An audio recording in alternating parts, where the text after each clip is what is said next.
अस्सलाम वालेकुम। Welcome to my channel math physics intersection. I hope आप सब खैरियत से होंगे।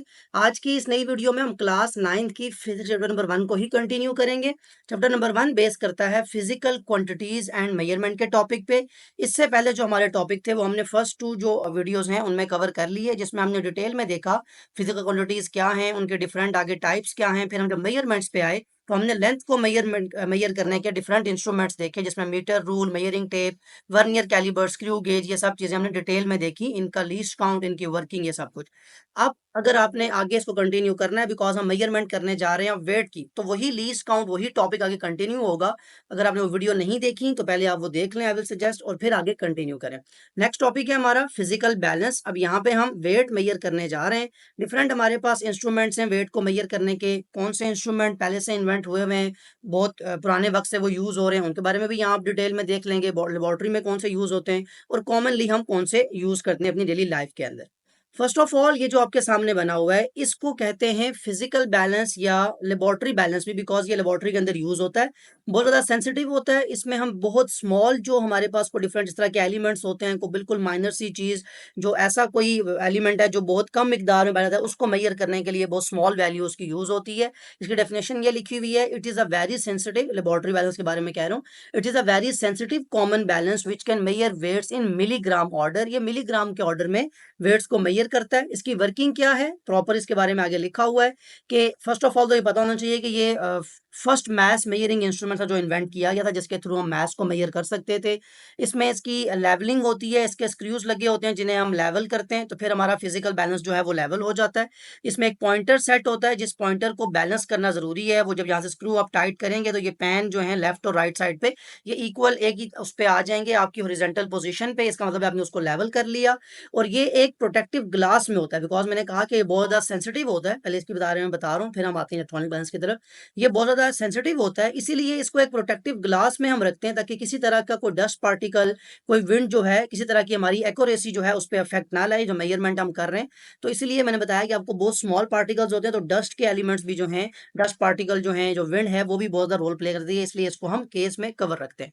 अब weight box containing standard weights comes with the balance. जब आप ये बाय करते हैं, इसके साथ ही आपको डिफरेंट तरह के स्टैंडर्ड वेट्स मिल जाते हैं। वो वेट्स आपने देखे होंगे रियल लाइफ के अंदर, तो वो थोड़े से हैवी होते हैं, सर्कुलर शेप में होते हैं, ऊपर लिखा होता है दिस इज 1 kg, और अगर इससे ज़्यादा होगा तो ये this is 5 kg and 2 kg का भी आता है डिफरेंट। ये तो आपके स्टैंडर्ड मैथ जो इसका इलेक्ट्रॉनिक बैलेंस के अलावा जो आपका बीम बैलेंस है उसमें यूज होता है ये मेजरमेंट के लिए। लेकिन जब आप ये बाय करते हैं तो इसके साथ भी आपको वेट मिलते हैं, लेकिन क्योंकि इसका जो ऑर्डर है वो मिलीग्राम के अंदर है, तो आपको जो वेट मिलेगा वो भी इसी सेंस में, यानी 5 मिलीग्राम हो सकता है, देन 1 मिलीग्राम हो सकता है, 2 मिलीग्राम, इस तरह के आपको स्मॉल स्मॉल सर्कुलर वेट्स मिल जाते हैं, जिनको आप प्लेस कर सकते हैं और इससे आप मेजरमेंट करेंगे। अब मेजरमेंट कैसे होती है कि आप लेफ्ट पेन पे, लेट सपोज मैंने गोल्ड मेजर करना है, जो कि बिल्कुल स्मॉल सा कोई पीस है, गोल्ड को मैंने यहाँ पे रखा और यहाँ पे मैं 2 मिलीग्राम का अपना वेट रख दूंगा, जो स्टैंडर्ड वेट है जो मुझे दिया गया है, जो साथ इसके मिलता है जब इसको बाय करते हैं। तो ये यहाँ पे प्लेस करने से मुझे इसकी जो लेवलिंग पहले से हुई हुई है, स्क्रू टाइट है, तो इसका मतलब है लेवल पे है। अब मुझे पता चलेगा कि ये 2 मिलीग्राम का गोल्ड है, अगर नहीं तो मैं 1 मिलीग्राम का वेट एक्स्ट्रा यहाँ पे रख लूंगा, अगर 3 मिलीग्राम या उससे ज्यादा है। सो ऐसे ही इसकी वर्किंग है। नॉर्मली जो आपने वेट्स को या जो आपने बीम बैलेंस देखा होगा, जो बहुत ज्यादा अभी भी डिफरेंट एरियाज में यूज होता है। आप अगर बाहर मार्केट में चले जाएं कोई फ्रूट लेने के लिए, कोई आपने वेजिटेबल लेनी है, तो वहां पे आपका बीम बैलेंस बहुत ज़्यादा यूज होता है, जिसमें ये वाले वेट्स होते हैं 5 kg 2 kg, जिसमें आप जो भी चीज़ बाय कर रहे हैं वो आपको मेजर करके दी जाती है। सो ये है लेबोरेटरी बैलेंस के बारे में। ये पता इसलिए होना जरूरी है कि लेबोरेटरी में जब आप इसका यूज करें तो आपको पता होना चाहिए कि आपने एक पेन में कोई चीज़ है, दूसरे पेन में कोई स्टैंडर्ड वेट है, वो आपने प्लेस करना है, लेकिन उससे पहले इसका लेवल होना जरूरी है। अब जैसे हमने वर्नियर कैलिबर और स्क्रू गेज में ये बात की थी कि जब भी किसी इंस्ट्रूमेंट को हम यूज करते हैं, उसके लिए हमें क्या पता होना चाहिए, उसका लीस्ट काउंट, कि उसकी सबसे मिनिमम वैल्यू क्या है जो हम मेजर कर सकते हैं। अब यहाँ पे डिफरेंट, एक तो ये है कि ये डिफरेंट वैरायटीज में आते हैं। ये डिपेंड करता है कि आपने कितना वेट मेजर करना है। अगर बहुत ही स्मॉल वेट मेजर करना है तो उसकी वैरायटी मतलब उसी तरह का ये होगा। अगर आपको थोड़ा सा हैवी वेट मेजर करें तो ये डिफरेंट, उसकी कैपेसिटी और वैरायटी डिफरेंट चेंज हो जाती है। लेकिन क्योंकि जो आपकी बुक में यहाँ लिखा हुआ है कि ये जो आप जिसके बारे में स्टडी कर रहे हैं लेबोरेटरी बैलेंस, इसका हम मिलीग्राम ऑर्डर में कर सकते हैं। दैट मीन जो उसका लीस्ट काउंट होगा वो 1 मिलीग्राम है, मतलब 1 मिलीग्राम से कम की वैल्यू ये आपको नहीं बता सकता। ये इसका लीस्ट काउंट है, ये उसकी लिमिटेशन है। तो फिजिकल बैलेंस या लेबोरेटरी बैलेंस का स्पेसिफिक नाम कहा जाए, तो इसमें आपका लीस्ट काउंट 1 मिलीग्राम है, जिससे आप इसको मेजर कर सकते हैं डिफरेंट चीजों को। जो 1 मिलीग्राम से लेस होंगी वहां ये आपका एप्लीकेबल नहीं रहेगा। अब नेक्स्ट जो आपका यहाँ साथ बना हुआ है ये है इलेक्ट्रॉनिक बैलेंस। इसके बारे में यहाँ नहीं लिखा गया। अब इसके लिए आपको ना तो किसी तरह के वेट की जरूरत पड़ती है, बिकॉज यहाँ पे सब कुछ बिल्ट इन है। इलेक्ट्रॉनिक बैलेंस इसको कहते हैं। यहाँ पे इसके बारे में डिटेल नहीं है, तो मैं इसको अलग से आपको यहाँ पे लिख के बता देता हूँ। Electronic balance. अब जो आपकी जो ग्रोसरीज आप करने जाते हैं आप, तो जो आपकी स्वीट आप चले जाएँ कहीं लेने के लिए या कोई भी ऐसी चीज़, तो वहाँ आप ये देखेंगे पड़ा हुआ। इलेक्ट्रॉनिक बैलेंस नाम से ही ज़ाहिर है कि इसमें इलेक्ट्रिसिटी यूज़ होती है, इसकी एक वायर होती है जो अटैच की जाती है। जब बटन इसका हम टर्न ऑन करते हैं, तो इसका मतलब है कि ये आपका बैलेंस जो है ये इलेक्ट्रॉनिक बैलेंस ऑन हो चुका है। फर्स्ट स्टेप इसमें क्या है कि आप फर्स्ट ऑफ ऑल इसके जो रीसेट बटन है उसको प्रेस करके इसको 0 रीडिंग पे ले आएँ, यानी आपके बिल्कुल स्टार्टिंग रीडिंग पे हो। अभी आपने कोई चीज़ प्लेस नहीं की, तो फर्स्ट स्टेप ये है कि आप इसको प्रेस करके 0 पे ले आएँ, अपना जो आपकी बिल्कुल लेवल है उस पे। जैसे यहाँ पे आपने स्क्रू को टाइट किया था ताकि लेवल हो जाए, यहाँ भी आप इसको 0.00 पे ले आए। अब जैसे मैंने यहाँ कहा कि ये डिफरेंट वैराइटीज़ में आता है, बिल्कुल वैसे ही आपका इलेक्ट्रॉनिक बैलेंस भी डिफरेंट वैराइटीज़ में आता है। अगर तो आप इसको कहीं लेबोरेटरी में यूज़ कर रहे हैं, या अभी आपने देखा होगा कभी, अब तो ये वाला बहुत ज़्यादा कम हो चुका है यूज़ इसका, लेबोरेटरी के अलावा ये बाहर नज़र नहीं आता आपको। लेकिन अभी भी अगर आप गोल्ड शॉप पे जाएँ, तो आपको इस तरह का जो इलेक्ट्रॉनिक बैलेंस है, इसी तरह इलेक्ट्रिक के जो आपका केस के अंदर है, जो ये जो ग्लास केस है, इसके अंदर आपको नज़र आता है इलेक्ट्रॉनिक बैलेंस। यहाँ पे वो गोल्ड या सिल्वर कोई भी चीज़ जो है यहाँ प्लेस करते हैं तो आपको बता देते हैं। अब यहाँ आपको वेट रखना पड़ता है। यहाँ पे जो ही आप उसको प्लेस करेंगे, जैसे बस मैं गोल्ड की बात करता हूँ, मैंने यहाँ पे गोल्ड को प्लेस किया, अब मुझे ये एग्जैक्ट बता देगा। जैसे यहाँ मैंने 2 मिलीग्राम या 3 मिलीग्राम कहा था, ये मुझे बता देगा दिस इज 2.53 मिलीग्राम। ये बिल्कुल एक्यूरेट वैल्यू आ जाएगी मेरे पास कि ये मिलीग्राम का भी आगे उसके पार्ट्स बता रहा है, यानी पॉइंट के बाद इसकी एक्यूरेसी ज्यादा है, इसका लीस्ट काउंट ज्यादा है, मुझे पॉइंट के बाद वैल्यूज बता रहा है। सो ये तो है अगर आप गोल्ड शॉप पे जाते हैं। अगर आप कहीं जाते हैं स्वीट शॉप पे, अब आपके पास उसमें देखा होगा कभी आपने कि वहां पे आपका ये ग्लास केस जो है ये नहीं होता, बिकॉज वहां ज्यादा मेजरमेंट करनी होती है। तो जो ही आप यहाँ स्वीट रखेंगे तो वो लिखा आ जाएगा दिस इज 2 kg, या अगर आपने मतलब इसको हाफ भी किया तो दिस इज 2.539 kg, कि 2.5 से भी ज्यादा है ये थोड़ी सी तो ये आपका डिफरेंट वराइटीज में आता है। इसको आप यूज करते हैं डेली लाइफ के अंदर, इसका यूज बहुत ज्यादा है। अब इसका भी लीस्ट काउंट, जैसे यहाँ पे लीस्ट काउंट था, तो यहाँ भी इसका कोई ना कोई लीस्ट काउंट होगा। लेट्स सपोज मैं इस गोल्ड शॉप वाले की बात करता हूँ। अब देखिए पॉइंट के बाद भी हमें दो वैल्यूज, वहां पे 1 मिलीग्राम उसकी लिमिटेशन थी, यहाँ पे इसकी लिमिटेशन 0.01 मिलीग्राम है, यानी ये हमें डिटेल्ड वैल्यू बताता है। पॉइंट्स के बाद भी बता रहा है कि कितनी मिलीग्राम तक आप इसको लेके जा सकते हैं। तो इलेक्ट्रॉनिक बैलेंस बहुत ज्यादा एक्यूरेट है, ज्यादा इसकी एक्यूरेसी ज्यादा है, और इसीलिए ये हमारे रियल वर्ल्ड में ज्यादा यूज हो रहा है। अब हर जगह पे इसने रिप्लेस कर दिया है पुराने जो बैलेंस थे, आपके बीम बैलेंस कह लें या बैलेंस स्केल कह लें, उन सबको रिप्लेस कर दिया गया इलेक्ट्रॉनिक बैलेंस के थ्रू। ये है आपका वेट मेजरिंग इंस्ट्रूमेंट, इसके थ्रू आप वेट मेजर कर सकते हैं। मूव करते हैं नेक्स्ट टॉपिक की तरफ, इसको यहां से रेज कर लेते हैं। नेक्स्ट आपका टॉपिक है मेजरिंग सिलेंडर। कि यहां तक तो आपने बात की, इससे पहले आपने लेंथ की बात की, अब आपने वेट की बात कर ली। अब अगर उसके बाद आप आ जाते हैं लिक्विड के ऊपर, तो लिक्विड को मेजर करने का, चाहे वो वाटर है चाहे वो ऑयल है, उसके लिए आप क्या चीज यूज कर सकते हैं। So a measuring cylinder is a tool use in laboratories to measure the volume of liquids, chemicals और सोल्यूशंस। किसी तरह का आपको लिक्विड, किसी तरह का कोई सोल्यूशन है, कोई केमिकल है, उसको लेबोरेटरी में आपने अगर मेजर करना है, तो उसके लिए जो टूल आप यूज करेंगे, जो मेजरिंग इंस्ट्रूमेंट यूज करेंगे, उसका नाम है मेजरिंग सिलेंडर। सिंपल सिलेंडर भी कहते हैं आप इसको। अब इसमें होता क्या है कि इसको मेजर करने का तरीका ये है कि इसमें एक स्केल लगा होता है, ये लिखा हुआ है इसमें। इसमें स्केलिंग होती है प्रॉपर, 0, 10, 20, 30, 40, 50, और ये आपको आंसर किस में बताएगा, लीटर्स में, बिकॉज आपको पता है कि वॉल्यूम जो है उसका यूनिट क्या होता है, volume is equal two litre cube, because आपकी 3 लेंथ्स मल्टीप्लाई हो रही होती हैं, जो वॉल्यूम का फार्मूला भी है, वहां से भी आप इसको लीटर क्यूब में निकाल सकते हैं, अगर ये तो लीटर में है। सेकंड ये है कि जो आपके पास ये जो सामने बना हुआ है, इसमें जो जो ज्यादातर आप यूज करते हैं लेबोरेटरी के अंदर, उसमें जो आप यूज करते हैं वो सेंटीमीटर क्यूब में होता है, यानी जो वैल्यूज लिखी होती हैं वो सेंटीमीटर क्यूबिक होती हैं। आप यहाँ से इसका वॉल्यूम फाइंड कर सकते हैं। नेक्स्ट आगे सारी थ्योरी लिखी हुई है कि कैसे आप लिक्विड जो है यहाँ प्लेस करेंगे। लेट सपोज आपने कोई वाटर है, कोई ऑयल है, कोई सोल्यूशन है, उसको आपने यहाँ पे उसको डाल दिया, और फिर आपने देखा कि आपके जो स्केल है उस पे उसकी लेवलिंग किस पॉइंट तक है, तो आप कह देंगे, लेट सपोज मैं इसकी बात करूं तो 60 थोड़ा सा कम है, लेट सपोज मैं इसको 59 कह देता हूं, तो 59 सेंटीमीटर क्यूब जो है ये इसका वॉल्यूम है, चाहे ये सोल्यूशन था चाहे तो केमिकल था। सो ये मुझे इसको मैंने मेजर कर लिया। अब जैसे इससे पहले मेजरिंग इंस्ट्रूमेंट में लीस्ट काउंट की बात होती थी, तो मेजरिंग सिलेंडर के अंदर भी लीस्ट काउंट होता है। ये अक्सर यहाँ पे लिखा हुआ है कि वर्टिकल स्केल मिलीमीटर्स में होता है और क्यूबिक सेंटीमीटर्स में होता है। इसीलिए आप जो कहते हैं the least count of a measuring cylinder is usually 1 centimetre cube, meaning that any volume change smaller than this can not be made. ये उसकी लिमिटेशन है। तो यूजुअली का वर्ड यहाँ पे यूज हुआ है कि जो आप मैक्सिमम देखेंगे अपने लेबोरेटरी के अंदर या जो डेली लाइफ में देखेंगे, उसमें जो लीस्ट काउंट होगा वो 1 सेंटीमीटर क्यूब होगा। यानी इससे कम आप वॉल्यूम नहीं बता सकते एक मेजरिंग सिलेंडर के थ्रू। ये उसका लीस्ट काउंट है। लेकिन अगर आपने कोई ज्यादा चीज मेजर कर रही है, जैसे लेट्स सपोज ऑयल टैंकर्स होते हैं आपके, या डिफरेंट को ऐसी ज्यादा जो क्वांटिटी की चीज है, उसमें फिर आपका लीस्ट काउंट ज्यादा हो जाता है। जैसे आपका लीटर में चला जाता है, लीटर आप उससे कम मेजर नहीं कर सकते। अगर 1000 लीटर आपने ऑयल कहीं से बाय किया है, तो आप उसमें सेंटीमीटर क्यूब तो मेजर नहीं करेंगे ना, आप लीटर क्यूब बताएंगे कि 1005 है या 1006 है। तो वहां पे लीस्ट काउंट क्या हो जाएगा?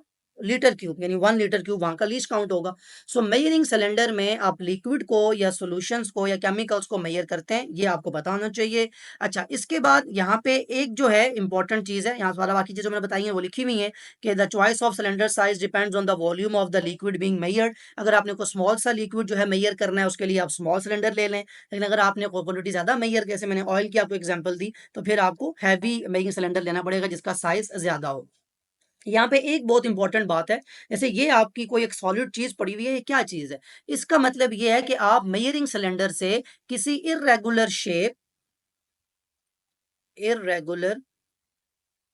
शेप की कोई चीज हो अगर, उसका वॉल्यूम मेजर कर सकते हैं। इरेगुलर शेप का मतलब ये है कि किसको जिसकी कोई स्पेसिफिक शेप ना हो। मतलब अगर तो वो कोई सर्कल होता, कोई आपके पास कोई क्यूब होता, कोई वाइड होता, तो फिर तो आप उसका वॉल्यूम जो आपके डिफरेंट मेथड्स हैं उसके थ्रू फाइंड कर सकते हैं। लेट सपोज एक स्टोन है जिसकी ये एक इरेगुलर सी शेप है, इसको इसका मतलब एक सॉलिड चीज है, इसका आपको वॉल्यूम मेजर करना है। अब यहाँ पे आप क्या करेंगे, ये बहुत ज्यादा इंटरेस्टिंग टॉपिक है कि आप अपना मेजरिंग सिलेंडर लें, उसमें वाटर लेट सपोज आप डाल लें, और पहले वाटर की जो लिक्विड की जो उसकी वॉल्यूम है वो है 60 सेंटीमीटर क्यूब या लीटर क्यूब, चले कर लेते हैं। सो फर्स्ट जो आपकी रीडिंग है जिसको आप वी आई कहेंगे, वॉल्यूम फर्स्ट इनिशियल वॉल्यूम जो है वो है 60 लीटर क्यूब।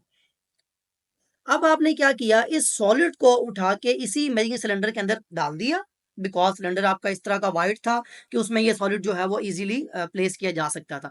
जब आप सॉलिड इसमें प्लेस करेंगे तो अब क्या होगा कि ये लिक्विड जो है ये राइज अप हो जाएगा। अब जो इसका फाइनल वॉल्यूम आएगा वो आ जाएगा लेट सपोज 80 लीटर क्यूब या सेंटीमीटर क्यूब, भी जो डिफरेंट आप यूनिट यूज करना हो कर सकते हैं। सिर्फ एग्जांपल के तौर पर समझाने के लिए यूज कर रहा हूँ। अब आपको इस बात से इस चीज का आइडिया हो जाना चाहिए कि जो सॉलिड का वॉल्यूम है, जो आपने चीज वहां प्लेस की है, जो राइज हुआ ये क्यों हुआ? बिकॉज आपने सॉलिड प्लेस किया था उस लिक्विड के अंदर। तो वी एफ माइनस वी आई यानी final volume minus initial volume अगर आप करेंगे, 80 में से 60 को माइनस करें तो 20 लीटर क्यूब या 20 सेंटीमीटर क्यूब, जो भी यूनिट आप यूज करें, ये इस सॉलिड का वॉल्यूम है जो कि हमने मेजर कर लिया बाय यूजिंग मेजरिंग सिलेंडर। ये बहुत इंपॉर्टेंट है। ये लेबोरेटरी में भी आप इसको यूज कर सकते हैं। किसी भी आप इरेगुलर शेप का आपके पास कोई ऐसा पार्टिकल होगा, कहा जाएगा इसका वॉल्यूम फाइंड, तो आपको मेथड आना चाहिए एक बार। दूसरी बात, आपसे ये क्वेश्चन पूछा जा सकता है थ्योरेटिकली कि कैसे आप किसी भी इरेगुलर शेप सॉलिड का वॉल्यूम फाइंड कर सकते हैं बाय यूजिंग मेजरिंग सिलेंडर। तो ये था आपके पास फिजिकल बैलेंस, जिसमें आपने वेट को देखा, और फिर मेजरिंग सिलेंडर जिसमें आपने लिक्विड को और एक इरेगुलर सॉलिड शेप को मेजर किया उसका वॉल्यूम। मूव करते हैं नेक्स्ट टॉपिक की तरफ। नेक्स्ट टॉपिक है आपका स्टॉप वॉच। जैसे इससे पहले आपने लेंथ को मेजर किया, आपकी बेस क्वांटिटी थी लेंथ, उसको मेजर कर सकते थे हम, उसमें हमने डिफरेंट उसके लीस्ट काउंट देखे, फिर हमारे वेट आया, फिर लिक्विड। अब हमारे पास टाइम की बात आ रही है। टाइम भी एक फिजिकल क्वांटिटी है, उसको हम मेजर कर सकते हैं। शुरू में हमने बात की इसके बारे में चैप्टर के स्टार्ट में। The duration of specific interval of time is measured by a stop watch. किसी भी स्पेसिफिक इंटरवल का, यानी कोई काम हो रहा है, कोई भी चीज आप कर रहे हैं, उसका जो आप इंटरवल है यानी स्टार्टिंग और एंडिंग जो पॉइंट है, उसको उसकी ड्यूरेशन जो है मेजर करने के लिए आप क्या यूज करते हैं? स्टॉप वॉच यूज करते हैं। स्टॉप वॉच दो तरह की होती है, mechanical stop watch, digital stop watch. तो सबसे पहले तो आपको डेफिनेशन क्लियर हो जानी चाहिए यहीं से कि स्टॉप वॉच क्या है। स्टॉप वॉच एक किसी भी time interval, specific time interval की ड्यूरेशन को मेजर करने का इंस्ट्रूमेंट है। तो जब ये इंस्ट्रूमेंट है तो ऑब्वियसली इसका लीस्ट काउंट भी होगा, इसके डिफरेंट टाइप्स भी होंगी जिसके थ्रू हम इसको मेजर कर सकते हैं। स्टॉप वॉच आपने डेली लाइफ में बहुत ज़्यादा यूज किया होगा डिफरेंट चीज़ों के लिए मेजरमेंट करते हुए। तो इसलिए आपको इस चीज़ के बारे में बेसिक नॉलेज तो होगी, लेकिन यहाँ पे हम उसको डिटेल में देख लेते हैं। फर्स्ट ऑफ ऑल, मैकेनिकल या analog stop watch it has two circular dials, ये आपके सामने ड्रॉ किया हुआ है। अभी तो ये इतना ज़्यादा मार्केट में अवेलेबल नहीं है, क्योंकि अब तो आपके पास स्टॉप वॉचेस जो हैं वो डिजिटल आ चुकी हैं, जो बहुत ज़्यादा ईजी टू यूज़ हैं। लेकिन ये आपका जो मैकेनिकल स्टॉप वॉच था, जो पहले यूज़ होता था, जिसको एनालॉग स्टॉप वॉच भी कहते थे, ये आपके सामने ड्रॉ हुआ है। ज़रा डिटेल में इसको देख लें। इसमें दो सर्कुलर डायल होते हैं। जो फर्स्ट सर्कुलर डायल जो आपके सामने ये ड्रॉ हुआ है, ये 5 to 10, 15, 20 ये सेकंड्स का है। जो बिगर डायल है, मैं यहाँ पे लिख भी देता हूँ, चले, बिगर डायल इज फॉर सेकंड्स। और ये जो नीचे नजर आ रहा होगा आपको स्मॉल सा एक सर्कल है, ये जो स्मॉलर डायल है ये मिनट्स के लिए है। यानी आपने अगर कोई चीज़ आपने रिकॉर्ड करना स्टार्ट किया है टाइम को, किसी भी चीज़ के लिए आपको ये टाइम इंटरवल, आपने ड्यूरेशन किसी चीज़ की देखनी है, कोई मैच है, कोई भी ऐसी चीज़ है जिसका आप टाइम काउंट करना चाहते हैं, तो आप एक्सपेरिमेंट कर रहे हैं, तो आपने यहाँ से इसको एक दफ़ा प्रेस करेंगे, प्रॉपर लिखा हुआ है कि सर्कुलर डायल जो होता है वो सेकंड हैंड के लिए होता है, रोटेट करता है। स्मॉल मिनट हैंड जो है मिनट के लिए है। अब इसको वर्किंग कैसे है कि इसके जो ऊपर ये नॉब लगी हुई है, इसको एक दफ़ा प्रेस करेंगे तो ये आपके सेकंड जो है, सेकंड की जो ये सर्कुलर जो डायल है, ये स्टार्ट हो जाएगी हैंड, इसको मूव करना शुरू करेगा। जैसे ही 1 सेकंड कंप्लीट होगा 60 से अबव, तो मिनट की जो नीचे हैंड है आपका वो 1 मिनट आगे आ जाएगा। अब आगे फिर सेकंड चलना शुरू कर देगा। अगेन 2 सेकंड्स कंप्लीट होंगे तो यहाँ पे जब 2 मिनट्स कंप्लीट होंगे तो मिनट का जो डायल है वो चलना शुरू हो जाएगा। इस तरह जब सेकंड्स आगे चलेंगे 3 मिनट कंप्लीट होंगे, 4 मिनट। ये आपने नॉब अभी प्रेस की थी फर्स्ट टाइम जब आपने स्टार्ट किया था इसको, तो फर्स्ट नॉब प्रेसिंग पे स्टार्ट है। देन अगेन जब आप उसको प्रेस करते हैं, प्रेसिंग इट, दोबारा जब उसको प्रेस करेंगे तो स्टॉप कर देगा। अब आपके पास यहाँ टाइम बता सकते हैं कि 3 मिनट्स जो हैं वो पास हो चुके थे स्मॉल डायल पे, एंड देन आपके जो सेकंड है उसमें 15 सेकंड्स हुए थे। तो आप क्या कहेंगे, ओवरऑल जो भी आपने ड्यूरेशन काउंट की उसमें आप कहेंगे कि इसको 3 मिनट एंड 15 सेकंड्स जो हैं आपने उस ड्यूरेशन को मेजर किया, यानी इतनी देर में वो काम कंप्लीट हुआ है। अब अगर आपने इसको दोबारा जीरो पे लेके जाना है तो लिखा हुआ है pressing it for some time will reset the watch back to zero. अगर आप इस नॉब को प्रेस करके रखेंगे तो दोबारा इसकी ये जो हैंड है ये दोबारा सेकंड का भी मिनट का भी किस पे आ जाएगा, जीरो पे। अभी भी जो ऐसी आपकी वॉचेज हैं उसमें ये अक्सर आता है, उस पर आप प्रेस करके चेक कर सकते हैं इसको। बड़ा इजी टू यूज है मैकेनिकल स्टॉप वॉच, जिससे आप टाइम मेजर करते हैं। अब अगर यहाँ पे बात की जाए तो यहाँ पे भी आपका लीस्ट काउंट तो आएगा, बिकॉज ये मेजरिंग इंस्ट्रूमेंट है और हर मेजरिंग इंस्ट्रूमेंट में आपका लीस्ट काउंट तो एग्जिस्ट करता है। तो generally the least count of an analog stop watch is 1 second, क्योंकि मैंने बताया ना 15 सेकंड्स। क्या आपको सेकंड से कम की बता रहा है? नहीं, 15 के बाद 16 सेकंड, यानी सेकंड का कोई गैप नहीं है। 15 के बाद कितनी देर लग रही है 60 सेकंड्स तक, इसके बारे में कोई इन्फॉर्मेशन नहीं है। तो इसमें आपका जो लीस्ट काउंट है वो 1 सेकंड है, कि इससे कम की जो ड्यूरेशन है वो हम मेजर नहीं कर सकते by using mechanical stop watch. तो इसलिए आपकी 1 सेकंड जो है इसका लीस्ट काउंट हो जाएगा। मूव करते हैं जो डिजिटल आपका स्टॉप वॉच है उसकी तरफ। Digital stop watch it is very much easy to use. आपकी जो क्लॉक होती है उसमें बड़ा जो हैंड क्लॉक है उसमें आपका ये इसको यूज़ करते हैं आप। इसमें 2 बटन्स होते हैं। फर्स्ट बटन जो है उसको आप प्रेस करेंगे तो ये स्टार्ट हो जाएगा, दोबारा उसी को प्रेस करेंगे तो ये स्टॉप हो जाएगा, और रीसेट करने के लिए आपका अलग जो बटन है उसको आप प्रेस करेंगे तो वो रीसेट हो जाएगा वापस। प्रेसिंग ये सारा कुछ लिखा हुआ है कि राइट बटन प्रेस करेंगे तो ये स्टॉप वॉच जो है वो रीसेट हो जाएगी, लेफ्ट बटन जो है उसको आप एक दफ़ा प्रेस करेंगे तो स्टार्ट, अगेन प्रेस करेंगे तो स्टॉप हो जाएगा। इसमें आप देखें 0/00 ये टाइम मिनट्स, सेकंड्स और मिनी सेकंड्स में भी आ रहा होता है, इवन और में भी ये काउंट करता है। तो इसलिए इसका लीस्ट काउंट जो है डिजिटल स्टॉप वॉच का वो लीस्ट काउंट ज्यादा है। डिजिटल स्टॉप वॉच इसका लीस्ट काउंट जो है वो मैकेनिकल से ज़्यादा है, जिसके बारे में हम लिखते हैं यहाँ पे 0.1 सेकंड। और अब जो आपके पास वॉचेस आ रही हैं उसमें 0.01 सेकंड भी है, जिसमें आप पॉइंट्स के 100th फ्रैक्शन तक भी मेजर कर सकते हैं कि कितना टाइम, कितना एक्यूरेटली वो आपको एग्जैक्ट बता देगा कि इसमें आपने उसको मेजर किया है। सो ये आपका टॉपिक था स्टॉप वॉच, जिसमें आपने मेजरमेंट देखी टाइम की, उसका लीस्ट काउंट देखा, मैकेनिकल डिजिटल स्टॉप वॉच की वर्किंग देखी। अब मूव करते हैं जो आपका नेक्स्ट टॉपिक है, दैट इज एरर्स। अभी जैसे मैं बात कर रहा था स्टॉप वॉच को प्रेस करने की, इसी को रिलेट करें आगे कि एरर्स हर मेजरमेंट में एग्जिस्ट करते हैं। कोई भी आप मेजरमेंट लें, यही लिखा हुआ डेफिनेशन में, every measurement no matter how carefully taken has a certain amount of doubt known as error.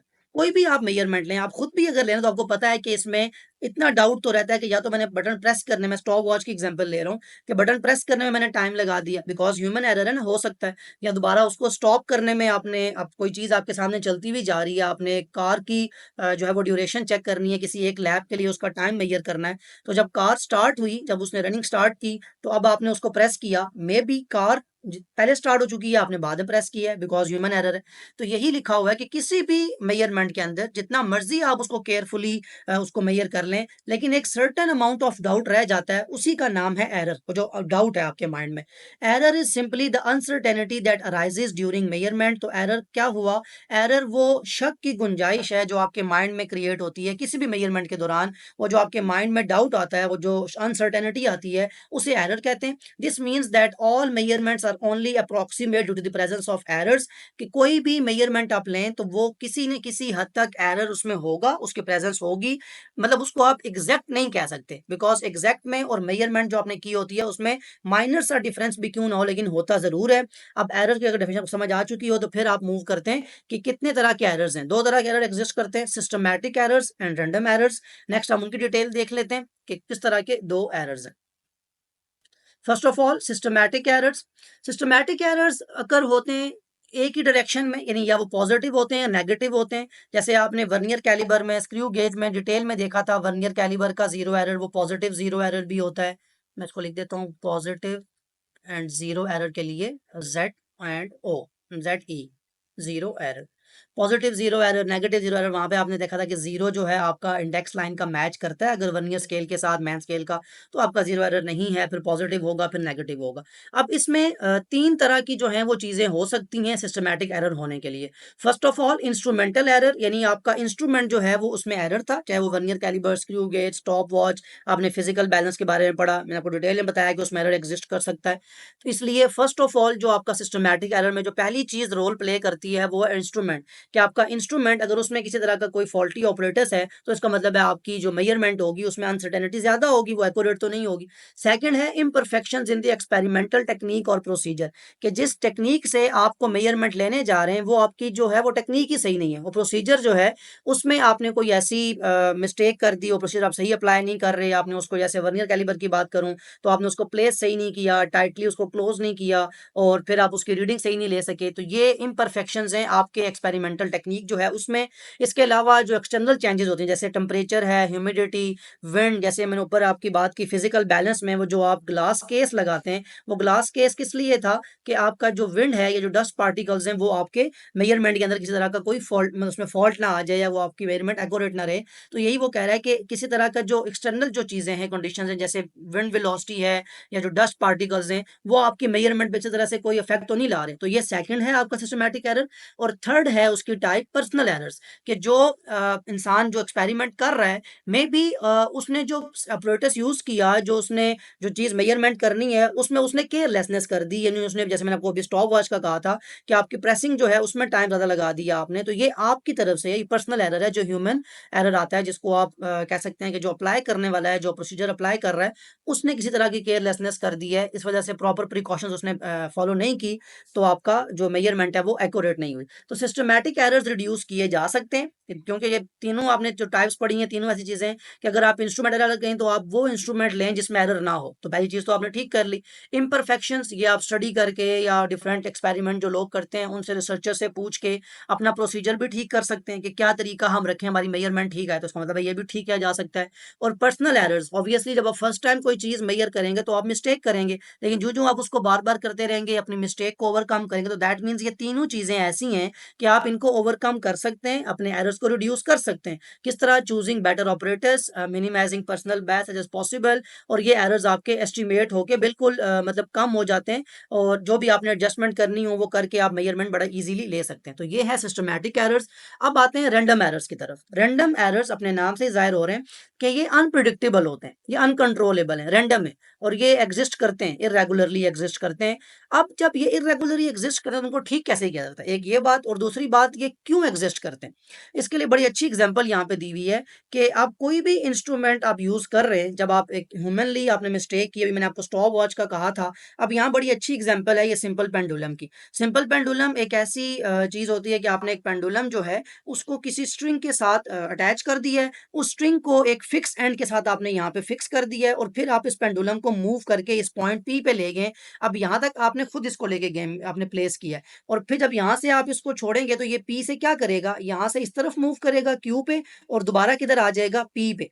अब ये जो इसकी कंप्लीट वन जो है इसे हम ऑसिलेशन कहते हैं। ये क्लास 10 में आपकी प्रॉपर इसका टॉपिक है सिंपल पेंडुलम का, वहां जाके आप इसकी डिटेल पढ़ते हैं। यहाँ पे जस्ट एग्जांपल के तौर पे आपको समझाने के लिए बताया गया कि रैंडम एरर कैसे एग्जिस्ट करता है। सो ये जो कंप्लीट आपका यहाँ से लेके यहाँ पी तक वापस आना है, इसे वन ऑसिलेशन कहते हैं। और जो टाइम लगता है एक ऑसिलेशन में, उसे हम टाइम पीरियड कहते हैं। ये डिटेल यहाँ पे लिखी हुई है, आप इसे बाद में थ्योरेटिकली इसको गो थ्रू कर भी सकते हैं।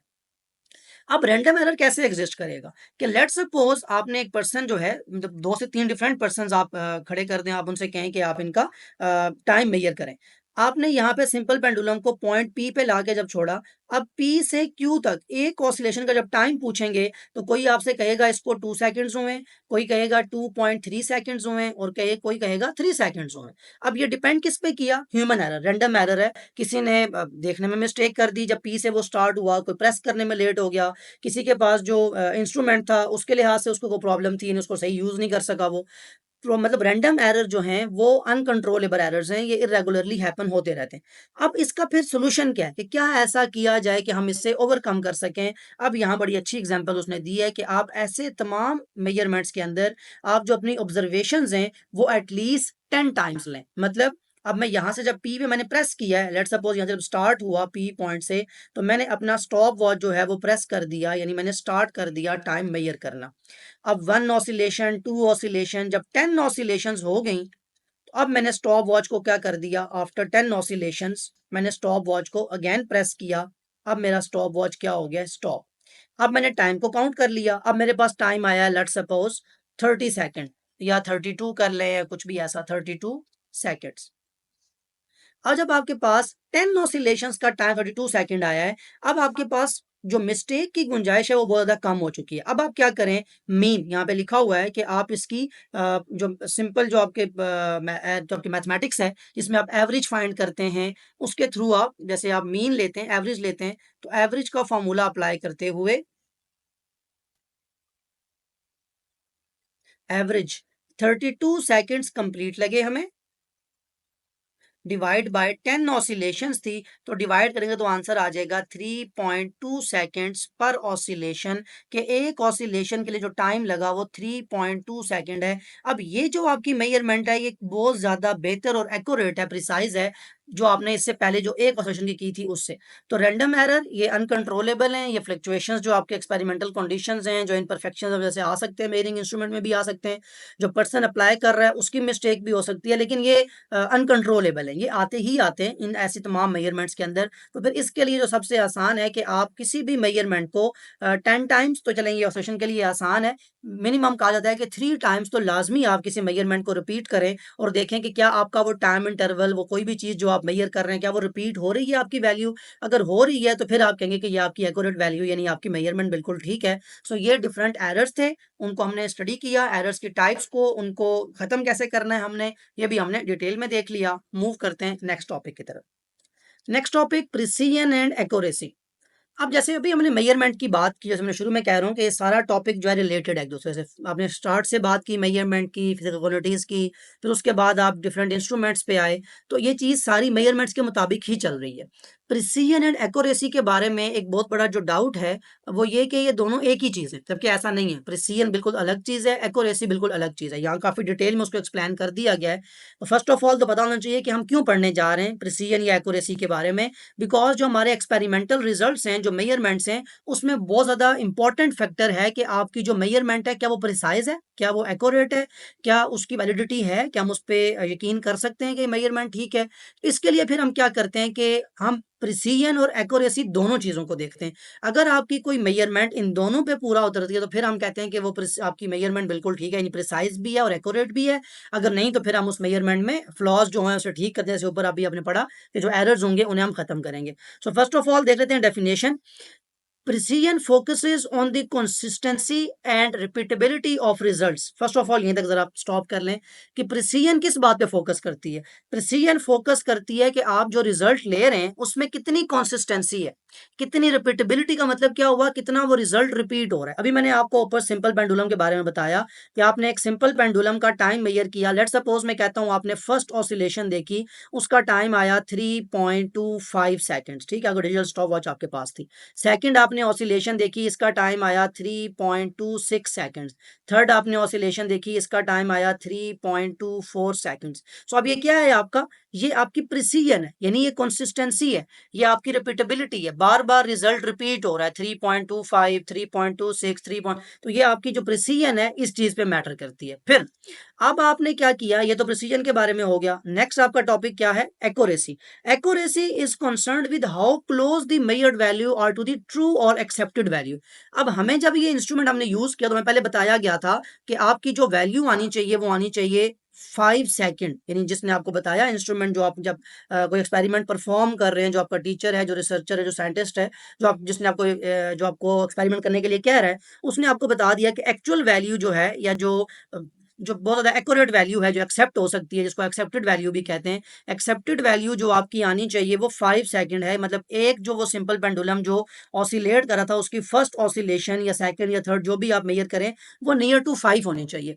अब प्रिसीजन देखें भी, हमने 3.24 3.25 3.26 हमने की, वो प्रिसाइज तो थी, यानी रिपीट तो हो रही थी, लेकिन क्या वो एक्यूरेट थी? नहीं, वो एक्यूरेसी से बहुत ज़्यादा दूर थी। अब अगर यही भी मैं ऑसिलेशन करता हूं तो मेरी ऑसिलेशन है 4.9 सेकंड, सेकंड ऑसिलेशन मेरी आ जाती है 4.2 सेकंड, और थर्ड ऑसिलेशन मेरी चली जाती है 3.9 सेकंड समथिंग। अब ये प्रिसीजन तो नहीं है ना, प्रिसाइज तो नहीं है, बिकॉज ना इसमें रिपीटेबिलिटी तो कहीं नहीं है, ना कंसिस्टेंसी है। लेकिन जो मेरी फर्स्ट ऑसिलेशन थी ये एक्यूरेट है, इसको मैं एक्यूरेट बोल सकता हूँ बिकॉज ये very much near to the actual value है। अब अगर मैं अपना एक्सपेरिमेंट इस तरह से करूं कि मेरी प्रिसीजन भी आ जाए, यानी 4.9 4.8 4.95 कुछ इस तरह, अब मैं कहूंगा कि मेरी प्रिसीजन भी आ चुकी है, यानी रिपीटेबिलिटी भी आ रही है रिजल्ट में, और ये नियर टू एक्चुअल वैल्यू या एक्सेप्टेड वैल्यू भी है, तो अब ये प्रिसाइज भी है और एक्यूरेट भी है। अदर देन दैट अगर दोनों में से एक चीज भी है तो वो आपकी मतलब एक्सेप्टेड नहीं होती, बिकॉज दोनों चीजें होना बहुत ज़्यादा जरूरी हैं। ये डेफिनेशन तो बेसिक है। अब आगे से चीज को एक्सप्लेन किया हुआ है उसने फर्दर कि प्रिसीजन एक्यूरेसी किस बारे में कहते हैं। Precision can be thought of as a degree of agreement between repeated measurements of the same quantity if a set of measurement consistently yield similar result. मैंने आपको दिखाया, अभी दिखाया यहाँ पे कि वो सिमिलर रिजल्ट्स बार बार आ रहे हो, जिसमें लिटिल वेरिएशन हो या जो स्कैटरनेस होती है, तो उसे हम कहेंगे ये प्रिसाइज है। ये इंडिकेट क्या करता है कि आपका जो मेजरमेंट प्रोसेस है वो बिल्कुल रिलायबल है, कंसिस्टेंट है। यानी आपकी पहली वैल्यू 3.26 आई थी, फिर 3.25 3.24, मतलब जो आप प्रोसेस जो यूज कर रहे हैं, जो आपने मेथड यूज किया वो बिल्कुल ठीक है, तो इसका मतलब है आप प्रिसीजन की तरफ जा रहे हैं। लेकिन एक्यूरेसी जो है on the other hand refers to how close a measured value is to the true or accepted value. जैसे मैंने अभी आपको बताया कि वो जो आपकी ट्रू या एक्सेप्टेड वैल्यू है, जो ओरिजिनल वैल्यू है, उसकी कितना क्लोज है, वो एक्यूरेसी के बारे में कहते हैं। It is a measure of the absence of systematic errors और biases in the measurement process. जो ऊपर आपने पढ़ा, सिस्टमैटिक एरर्स जो है उससे जब आप किसी भी मेजरमेंट को इतना उस फ्री कर देते हैं कि आप सिस्टमैटिक एरर्स आपने खत्म कर दिए, अपना इंस्ट्रूमेंट ठीक यूज किया, आपने अपना जो मेजरमेंट का मेथड है वो बिल्कुल ठीक यूज किया, आपने रिपीटेड मेजरमेंट्स ली, तो दैट मीन्स आपकी एक्यूरेसी अचीव हो रही है। एक्यूरेट मेजरमेंट वो होगी जो ट्रू वैल्यू के बहुत ज्यादा क्लोज होगी, regardless of whether it is consistently reproducible. ये इस बात पे कोई इस पे वो नहीं है कि वो रिपीटेडली प्रोड्यूस हो रही है या नहीं। अगर आपने एक बार भी कर ली दैट मीन्स आपने एक्यूरेट वैल्यू आपने निकाल ली है, तो इसे मतलब कहते हैं एक्यूरेसी।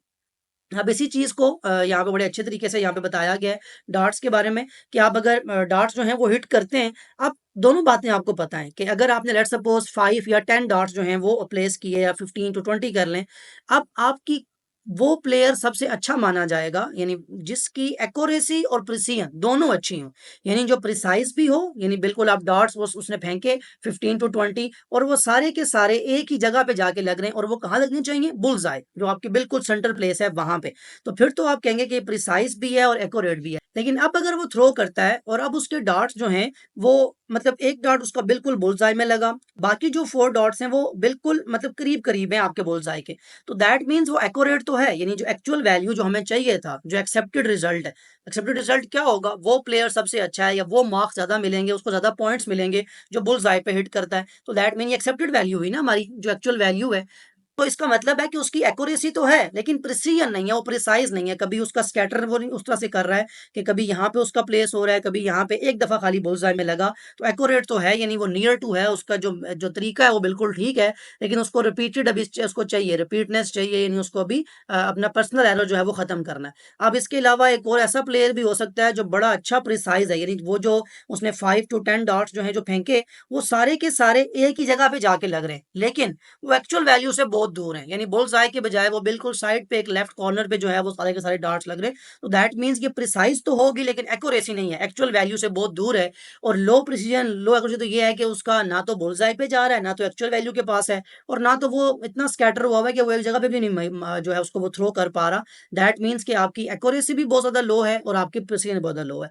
तो एक्यूरेसी और प्रिसीजन दोनों मैटर करती हैं। अगर किसी मेजरमेंट में ये दोनों आ जाएं तो दैट मीन्स वो जो मेजरमेंट होगी आप उसको आइडियल मानेंगे, आप उसकी मेजरमेंट पे यकीन होगा और उसको आप कहेंगे ये फाइनल मेजरमेंट है हमारी, बिकॉज ये प्रिसाइज भी थी और एक्यूरेट भी थी। अब यहाँ भी देखें आपकी सारी मेजरमेंट, जैसे उसने शुरू में कहा था कि कुछ ना कुछ तो एरर रह जाएगा ना, यानी सारे के सारे एक ही पॉइंट तो नहीं लग सकते। तो प्रिसीजन और एक्यूरेसी मिला के भी कुछ ना कुछ एरर रह जाता है, जो ऊपर आपने काफी डिटेल में पढ़ लिया था। सो ये टॉपिक है प्रिसीजन और एक्यूरेसी का। यहाँ आपको ये जरूरी है कि डिफरेंस क्लियर हो जाए कि प्रिसीजन किसे कहते हैं और एक्यूरेसी किसे कहते हैं। मूव करते हैं अपने नेक्स्ट टॉपिक की तरफ।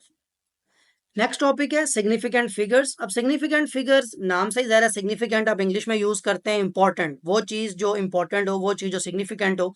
मैथमेटिक्स में आपने क्लास 7 या 8 में इसके बारे में मैथ्स में देखा होगा कि सिग्निफिकेंट फिगर्स के डिफरेंट रूल्स थे कि आपके नॉन जीरो नंबर जो हैं वो सिग्निफिकेंट होते हैं किसी मेजरमेंट के अंदर। क्लास 7 और 8 में मैथ्स में इसकी काफ़ी डिटेल बात हुई है। अब यहाँ फिजिक्स में ये क्या रोल प्ले करता है, बहुत ज़्यादा इंपॉर्टेंट है इसके बारे में पता होना, बिकॉज इसके डिफरेंट रूल्स भी हैं और आपके जो आगे न्यूमेरिकल क्वेश्चंस हैं वहाँ पे आपने सिग्निफिकेंट फिगर्स बताने होते हैं किसी भी मेजरमेंट के अंदर। So first of all definition के there are two types of values, exact and measured. दो तरह की वैल्यूज एग्जिस्ट करती हैं, एक तो वो जो एग्जैक्ट है और एक वो जो आपने मेजर की। जैसे एग्जैक्ट वैल्यू तो वो होती है जिसके बारे में आप शोर शॉर्ट बता सकें कि ये वैल्यू इतनी है। जैसे उसने एग्जांपल दी है, आपने अगर काउंटिंग करनी है, आपके पास एक क्लास में 3 पेंसिल्स और 2 बुक्स हैं, तो कोई भी स्टूडेंट उनको 4 या 2 नहीं कहेगा, बिकॉज 3 + 2 5 होता है। तो वो कहेगा कि 3 पेंसिल + 2 बुक्स का मतलब है कि आपके पास 5 जो हैं वो थिंग्स थी जो आपने काउंट की हैं। ये तो एग्जैक्ट वैल्यू होगी, एग्जैक्ट नंबर है जिसमें आप बड़ा इजीली बता सकते हैं। अब जब मेजरमेंट करते हैं आप, तो आप मेजरमेंट में आपका कोई ना कोई डाउट या अनसर्टेनिटी रह जाती है जिसको आप एरर कहते हैं। अभी आपने इसी चीज के बारे में डिटेल में इससे प्रीवियस जो टॉपिक था वहां पे देखा। अब उसकी एग्जांपल कैसे लेते हैं, का एग्जांपल के तौर पे आपको 2 पेंसिल्स की लेंथ को मेजर करना है, ब्लू और रेड पेंसिल। अब डिफरेंट स्टूडेंट्स को आप जो है वो बुला के ले आए, आप उन्हें कहेंगे इसको मेजर करें। नजर आ रहा है आपको बुक में, आप मजीद इसको जरा देख सकते हैं, यहाँ तो फिर पिक्चर है आपको इतना शायद क्लियर नजर ना आए कि ब्लू जो पेंसिल है इसकी लेंथ 17 से ज्यादा है और 17.1 से कम है, यानी उससे आगे भी नहीं जा रही। ये लिखा भी हुआ है कि it seems clear that the length of the pencil blue pencil is greater then 17 but shorter than 17.1। यानी 17 से ज्यादा है, 17.1 से छोटी है, तो ये अब उसकी लेंथ है। अब ये इसके बारे में डाउट तो आ गया माइंड में, यानी कोई भी ये श्योर शॉर्ट नहीं बता सकता कि वो 17 से कितनी ज्यादा है या 17.1 से कितनी कम है। सो इसीलिए इसको मेजरमेंट कहते हैं और मेजरमेंट में डाउट या अनसर्टेनिटी आ जाती है। सिमिलरली रेड पेंसिल जो है आपकी वो 8 से ज्यादा है और 8.1 से कम है, इसके बारे में डिटेल में यहाँ पे लिखा हुआ है।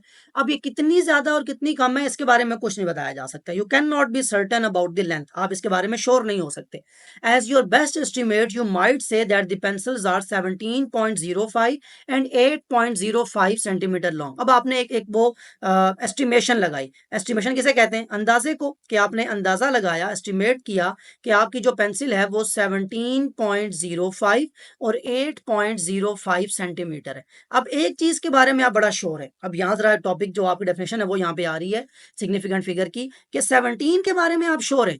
कोई भी स्टूडेंट आके ये नहीं कहेगा कि सर ये 17 से कम है, बल्कि 17 से ज्यादा वो कहेगा। अब कितना 0.05 कहेगा, नहीं सर मैं जो देख रहा हूँ वो 17.03 है, कोई कहेगा 17.04। तो 17 इसका मतलब है क्या हुआ, वो वैल्यू जिसके बारे में आप श्योर हैं, आप इजीली बता सकते हैं कि ये तो है ही है। सिमिलरली जो शॉर्ट पेंसिल है रेड वाली, उसके बारे में आप कहेंगे कि ये तो 8 से ज्यादा ही है, यानी 8 पे किसी को डाउट नहीं है। डाउट किस पे है, आगे 0.5 पे। तो यही उसने आगे लिखा है कि significant figure is a number that is believed to be correct with some uncertainty only in the last digit।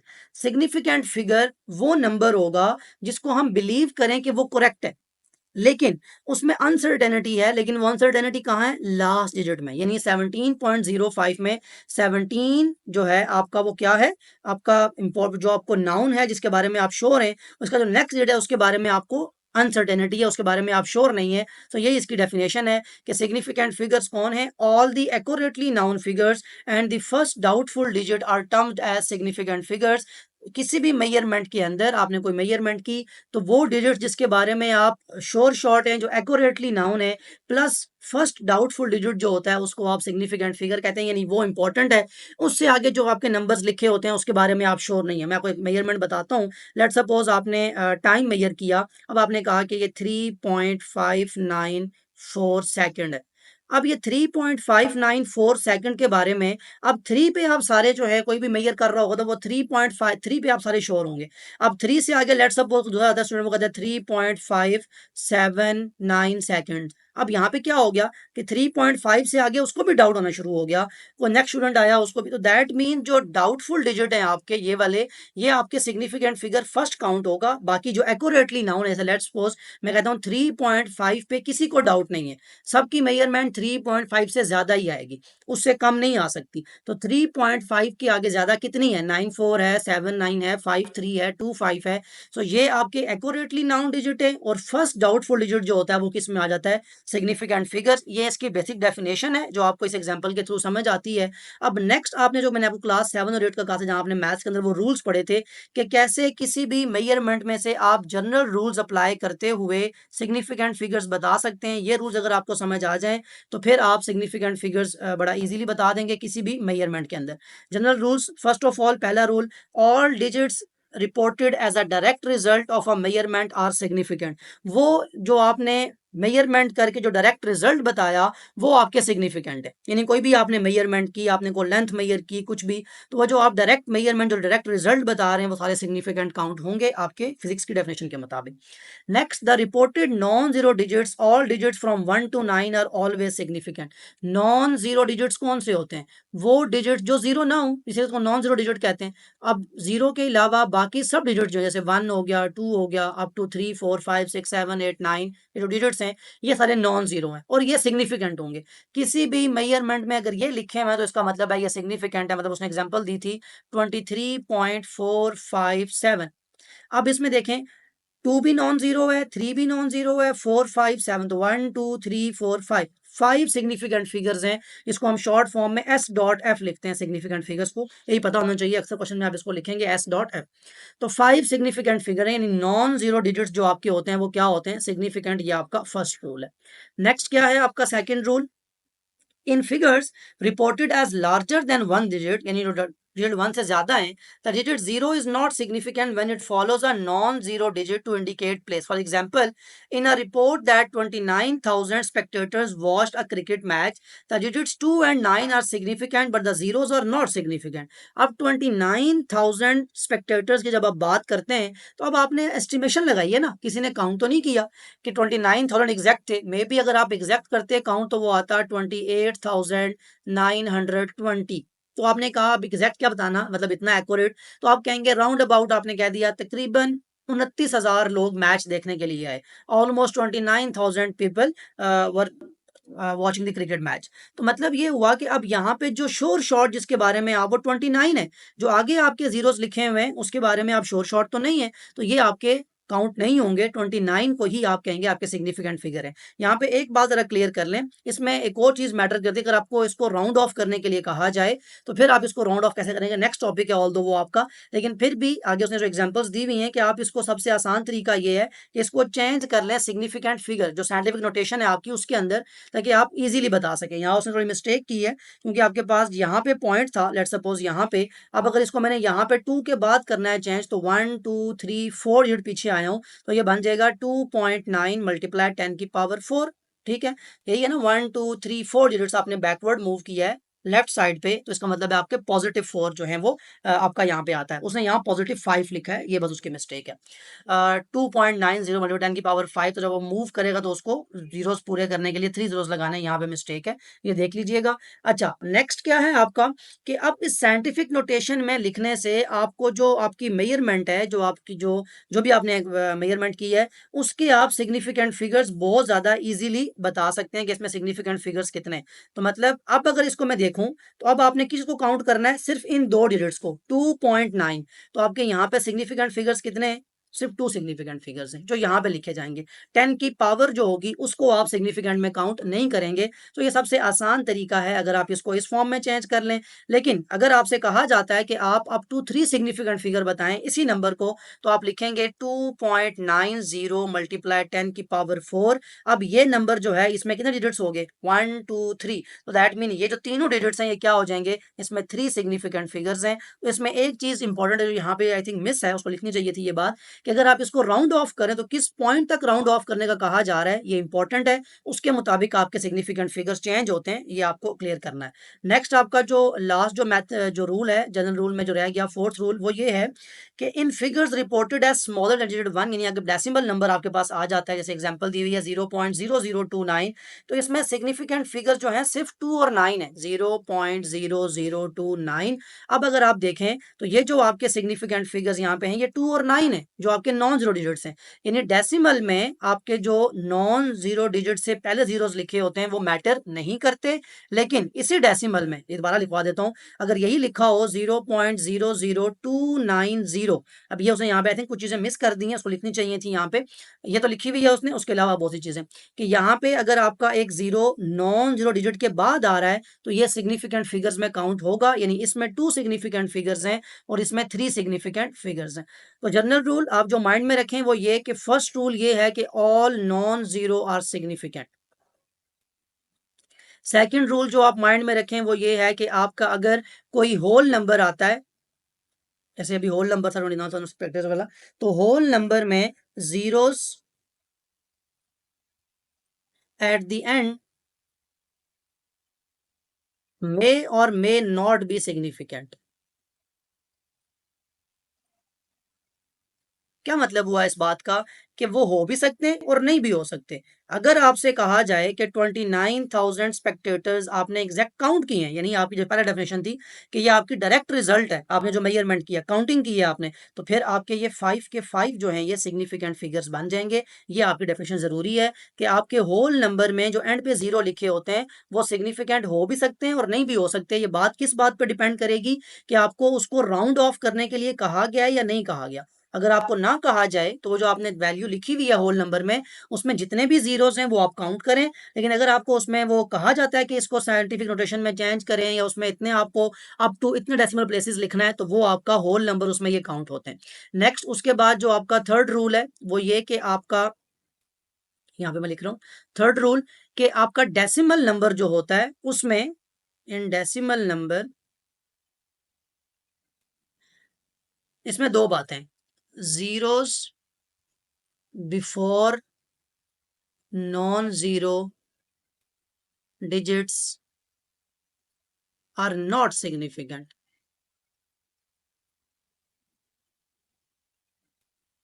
जैसे ये लिखा हुआ है कि अगर आपके डेसिमल डिजिट्स कोई नंबर आ गया उसमें जो नॉन जीरो से पहले लिखे हुए जीरोस हैं वो आपके सिग्निफिकेंट नहीं है, उसके लिए आपको नहीं। लेकिन अगर आपके जीरोस आफ्टर आ जाएं, ये भैया इसको चेंज कर देता हूँ, zeros after non zero numbers are, zeros after non zero digits are significant, यानी अगर डेसिमल नंबर के अंदर नॉन जीरो के बाद जीरो आ जाएं तो वो आपके सिग्निफिकेंट होंगे, उन्हें आपको काउंट करना होगा। ये जनरल रूल्स हैं, इसमें इसको अप्लाई करते हुए कुछ मैंने इसको मजीद थोड़ा इलेबोरेट करके अपनी डेफिनेशन में या अपनी वर्डिंग में थोड़ा आसान करके लिखवा दिया है। यहाँ पे उसने कुछ कन्फ्यूजन क्रिएट कर दिया है, जस्ट वो थोड़ा सा चीज़ों को उसने इस तरह से लिखा है सैलिब्रेशन वाला, तो उसमें उसने काफ़ी मिक्सअप कर दिया है। तो मैं भी आपको समझना है तो वो जो होल नंबर की मैंने बात की आपको राउंड ऑफ करने की, उसको जरा फोकस रखेंगे।